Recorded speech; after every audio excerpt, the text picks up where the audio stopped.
গতকাল নরসিংদীতে যে নারকীয় ঘটনা ঘটেছে, এক আমেনা নামে কিশোরীকে ধর্ষণের পর যে হত্যার ঘটনাটি ঘটেছে, আমি এই মুহূর্তে দাঁড়িয়ে আছি নরসিংদীর, বিশেষ করে নরসিংদীর যে মাধবদী থানা রয়েছে সেই থানাতে আছি।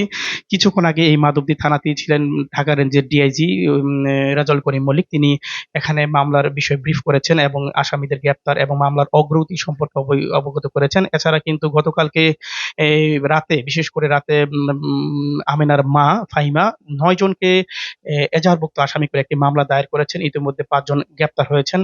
পুলিশের অভিযান কিন্তু বাকি আসামিদের গ্রেপ্তারের জন্য অব্যাহত রয়েছে। ইতিমধ্যে কিন্তু মামলার যে প্রধান আসামি রয়েছে নুরা, সে কিন্তু গ্রেপ্তার হয়নি। তার জন্য বিভিন্ন প্রশাসনের লোকজন তৎপরতা চালিয়ে যাচ্ছে। আমি এই মুহূর্তে কথা বলতে চাচ্ছি এই নিহত ফাতেমার বাবার সাথে। আসলে আপনার কাছ থেকে গতকালকে আমরা জানতে চেয়েছিলাম যে এখন পর্যন্ত কতটুক অগ্রগতি পেয়েছেন? আসামিকে ধরা হয়েছে, আপনারা কতটুকু সন্তুষ্ট? আসামি ধরতেছে যে যে পর্যন্ত নুরা সহ আমার মেন আসামি সহ ফাঁসি যে পর্যন্ত ফাঁসি না দেব এ পর্যন্ত আমার কোনো শান্তি নাই। আমরা আসামি আমার মেয়ে মরছে, মেয়ে লাশ পাইছি, আমরা আসামি লাশ লাশ চাই, এই পর্যন্ত আমার কথা। পুলিশ পুলিশ স্যারও সহযোগিতা করতেছে, ডিআইজি স্যারও সহযোগিতা করতেছে, সব সবটি স্যারও আমার জন্য সহযোগিতা করতেছে। আমার আরেকটা সহযোগিতা যে আমার মেয়ে যে হাসপাতালে হয়ে রয়েছে, কারণ আমার কোনো জায়গা জমি নাই যে কোন জায়গায় মাটি দিব, কোন টাকা পয়সাও নাই। মানে হাসপাতালে লাশটা নিয়ে আমো, তখন আমার টাকাও নাই। আর হোসেন পর মাটি দিবা চাইছিলাম, ওরা না করছে, মাটি দিবা দিত না। এলাকার লোকেরা পশুদের মানে আজকে কোন আলোচনা হয় নাই, আপনার কাছে আমরা বললাম লাশ হাসপাতাল। জি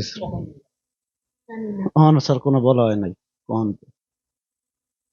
হ্যাঁ, আরেকটা কথা যেটা শুনছিলেন যে লাশকে নাকি এখানে মাটি দেওয়ার জন্য কেউ অনুমতি দেয়নি, স্থানীয় যে লোকজন। তো আমি কথা বলবো এখন ওর মায়ের সাথে। আসলে আপনারা কি চাচ্ছেন?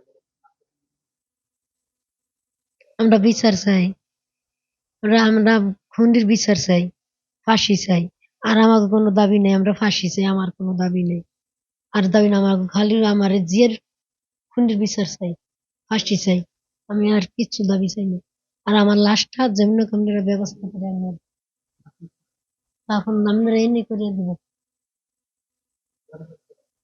গ্রামের বাড়ি যেতাম না। আপনারা যদি এনে আমার দাবন করে দিতারেন, তা আমি আমার টাকা পয়সা নাই, আমার টাকা পয়সা নাই দেখি তো আপনাদের কইছি, আপনারা আমার এনে সহযোগিতা করেন। আসলে যদি আপনাদের আরেকটা বিষয় জানিয়ে রাখি, আরেকটা নারকীয় ঘটনার সন্তান আমরা ইতিমধ্যে পেয়েছি যে, যে এলাকাতে এই উনার সন্তানকে নিয়ে ভাড়া থাকতেন, অর্থাৎ সেই এলাকাতে কিন্তু এই লাশটি এখন দাফন করার জন্য তারা এলাকার মানুষের কাছে বলেছিলেন, কিন্তু ওইখান থেকে নাকি বাধা দেওয়া হয়েছে যে এখানে লাশ দাফন করা যাবে না। অর্থাৎ এইটাও কিন্তু আরেকটি নির্মম ঘটনার ইতিহাসের সাক্ষী। কারণ লাশ কিন্তু যেকোনো জায়গায় যেকোনো অবস্থায় কিন্তু দাফন করা যায়। এখানে বাধা দেওয়ার মতো কোনো পরিস্থিতি থাকে না। তবে আমি যদি মামলার বিষয়ে আরেকটু অগ্রগতি জানাই, ইতিমধ্যে নরসিংদীর যেই পুলিশ, জেলা পুলিশ থেকে শুরু করে যৌথ বাহিনী বিভিন্ন স্থানে অভিযান চালিয়ে ৫ জন গ্রেপ্তার করেছে। তারা আরো বিশেষ করে অভিযান পরিচালনা করছে। আসামি নুরাকে গ্রেপ্তার যতক্ষণ পর্যন্ত না করা হয়, তারা বিশেষ করে তাদের অভিযান চালিয়ে যাবেন। এবং বিশেষ করে মাধবদী থানার যে ভারপ্রাপ্ত কর্মকর্তা কামাল হোসেন আমাকে যেমনটি জানিয়েছেন, বিশেষ করে তাদের অভিযান, বিশেষ করে মামলা যতক্ষণ পর্যন্ত একটা সুরার পথে না যাবে, তারা তাদের অভিযান চালিয়ে যাবে। এই ছিল আমার কাছে নরসিংদীর যে কিশোরী আমেনা হত্যাকাণ্ড নিয়ে সর্বশেষ খবর।